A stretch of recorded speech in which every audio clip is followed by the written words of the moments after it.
People, today we're going to have a look at a couple of things mainly. One is editing a couple of clips together in Adobe After Effects. And I do want to say that typically After Effects is not the best editing software. It's more for motion graphics, animation, stuff like that. However, we can still get a basic edit in After Effects if we wish. I'm using a bit of footage that I've taken from Action VFX. Do check them out. They have got some fantastic tutorials, and they also have some practice footage where I've just extracted from some of these clips here as well. So here we are in our composition. We're going to first edit some clips together and show you how to export it out as a single movie.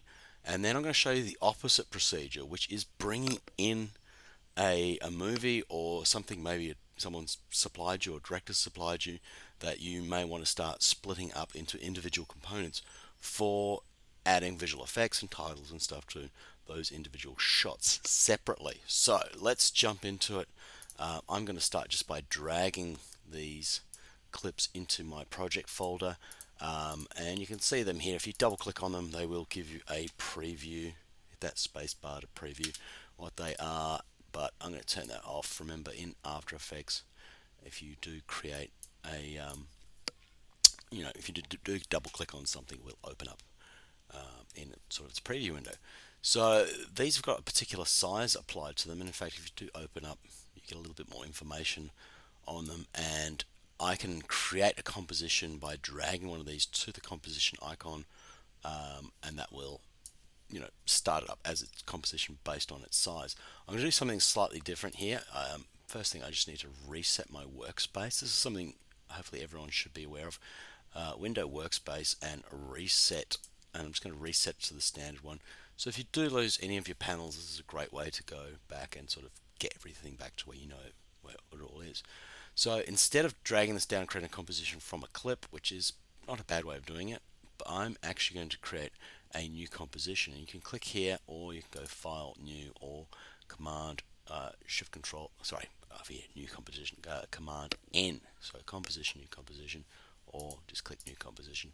And this is where we go and build our bare bones of what everything's going to be. So our presets, let's give it a name. Let's call it test render. Actually, I shouldn't call it render. Let's call it test action movie. Give it something that you know what it is. And I'll typically give it a 01 at the beginning, just so I know that's the first iteration of it. Alright, go to your presets and choose a preset that's relative to what you need to build. So if you are unsure, do ask the producer, director, someone who's in the know of what the final output of this is supposed to be, and that's going to give you a good standard for that. So I'm going to go with HDTV 29.97 frames per second, but check what you need for that. And resolution, that should be full, but I've played around with it. And here we go. So typically, set your aspect ratios, then and your frame rates, and then you want to check how long that duration is. So if you're trying to build something for 30 seconds, that's typically the default.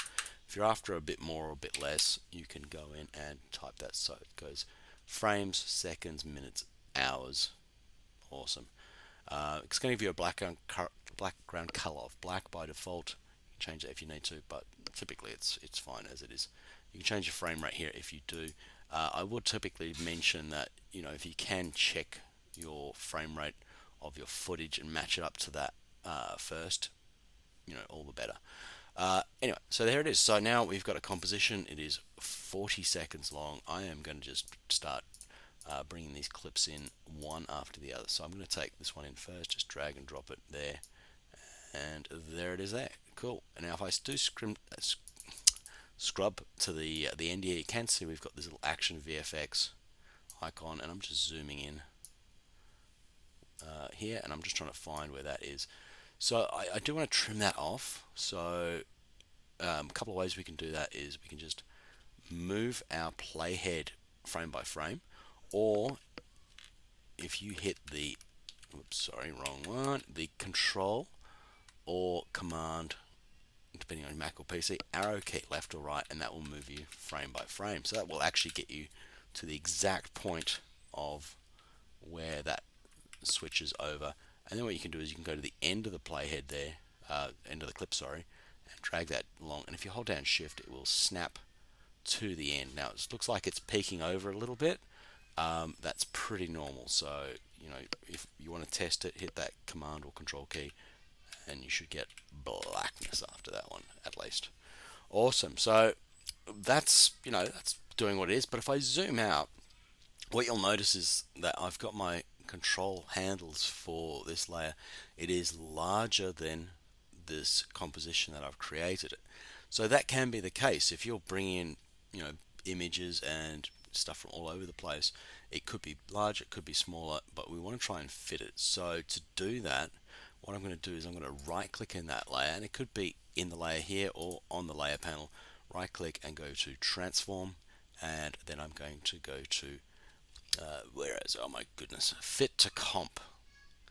Now you need to be a little bit careful of this. So what that can actually do is stretch it. So because it's going to try stretch it to fit in both width and height for our comp, it might distort it. So to check this, what you can do is you can right click and go fit to comp, transform, right click transform, fit to comp, and you can go fit to width, and I can actually see it's going to fit it to the width, and it does actually fit height wise. So you know either way, right click transform, fit to width or fit to height. If it doesn't fit, if it's a different aspect ratio, you will see the gaps where that layer is.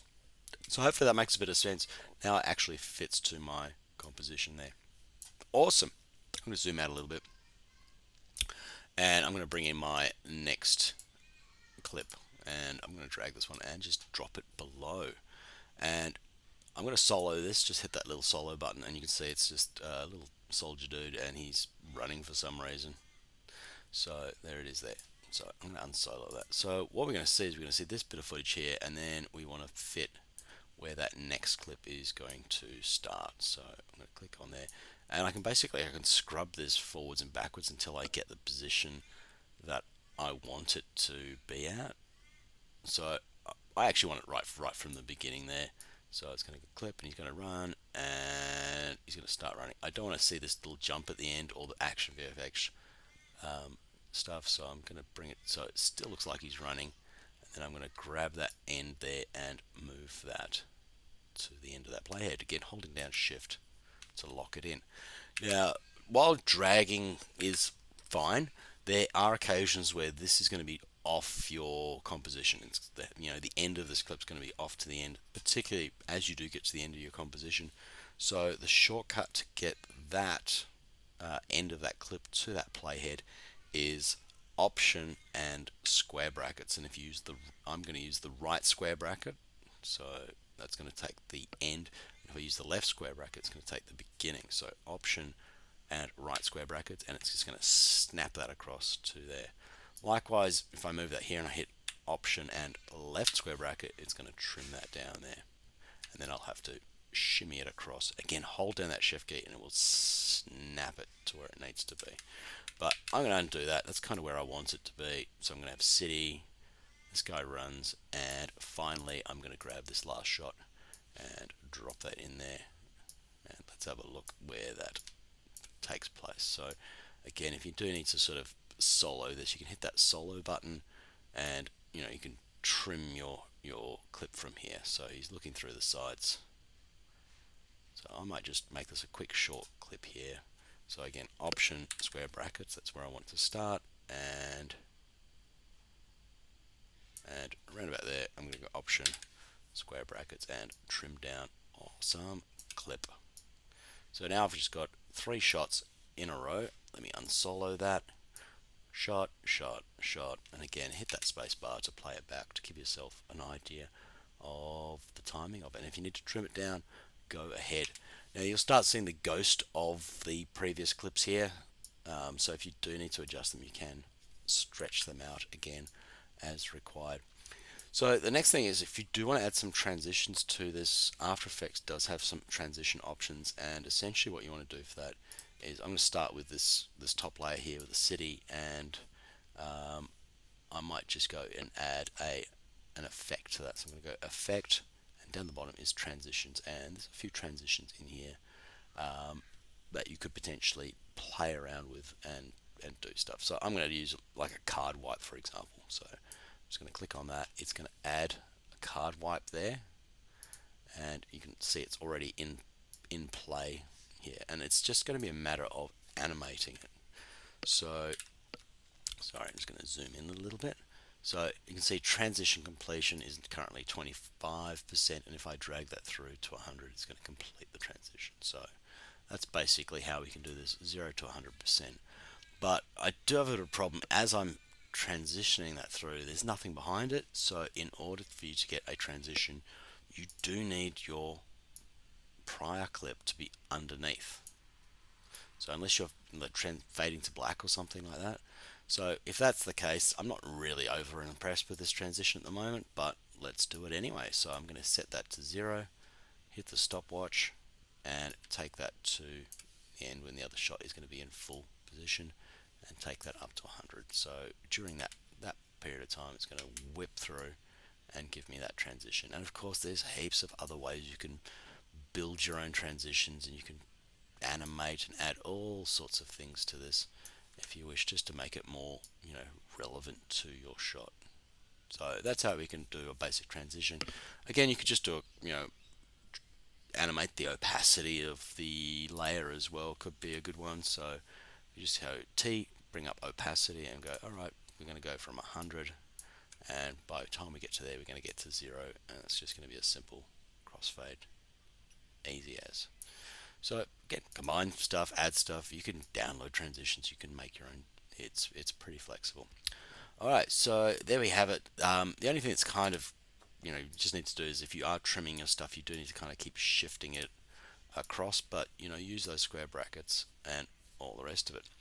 So what I'm going to do now is I'm going to render this out, and I'm going to show you what happens if you get some footage from another software or rendered video, and directors like, I want these shots to have visual effects or titles or something on them specifically, and it's a compressed format. It's like a MOV or H.264 or something like that.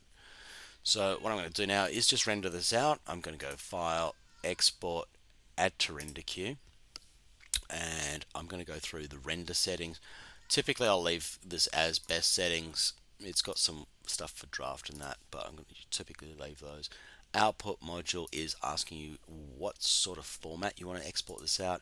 H.264 is great, don't get me wrong, but I quite often ask students to export out as QuickTime format, and then jump into format options and set the video codecs to Apple ProRes 422 proxy. And the only reason for this is it gives a fairly reasonable quality, but not a massive file size. So there's if you go H22HQ for example, or Apple ProRes 444 XQ, you're going to get typically a larger file size. So I'm just going to hit OK for that, OK for that, and then finally output to, and I'm just going to click on that, and let's call it test render. Give it a name. Note your location where you're going to be saving this to. So I'm going to dump mine in the documents folder, and hit save, and then finally go to that render button, push it, and it's going to render through like so. And away it goes. And pop. Alright. So I'm going to jump in here. There's my documents. There's my test render. It's 34.1 meg. Again, check your file size. If it's something out of control, then you may need to play around with your render stuff. Alright, back to After Effects. I'm going to switch this back over to Project. So I've got my edit here, but I'm going to kind of pretend that that doesn't exist. So I'm going to delete everything like so, and I'm going to pretend that this is an edit that someone has given me, or it could be an edit that you've done in another bit of software and you want to kind of play with that. So I'm just dragging that in, and I'm going to use this as its own composition because it's going to be based on the file size, file aspect ratio and format and everything that's been given to me by the director, for example. So I'm going to take that and I'm going to drag that and create a composition of that. So here it is here, and if we scrub through that, that is the footage that we've got. Now there is something I did forget to do in the previous one. This does happen. I see this quite a lot. Is I just left, you know, 40, nearly 30 odd seconds. 30.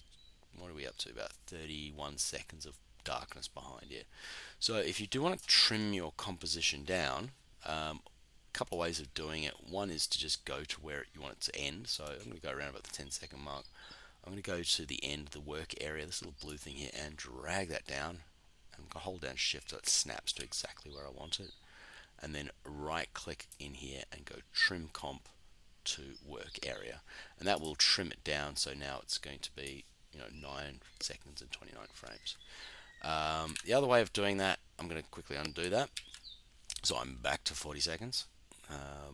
Is you can just go to composition and composition settings. So that again, composition settings, or command or control K. And this is where you can actually go and change what your composition is, how it's built. Now I usually don't recommend changing your frame rates and stuff at all. If you can help it, you can do some weird stuff, but what you can do is you can go into your duration here and manually type that in. So if you want to go from 40 seconds to a minute 20, you could type in 1 colon 20 colon 00, for example. You can also change the starting position of that if you need to as well. So you can have it starting from say 30 seconds in and going to a minute 10. And so I'm going to hit OK on that, and that is also going to trim that down to that 10-second point. So there it is. There's my edit. A little bit of blackness in the end there for some reason, and if I need to extend it out, composition settings. All right, so this is just a single comp, and I'm going to have to try and cut this apart to add some effects to it.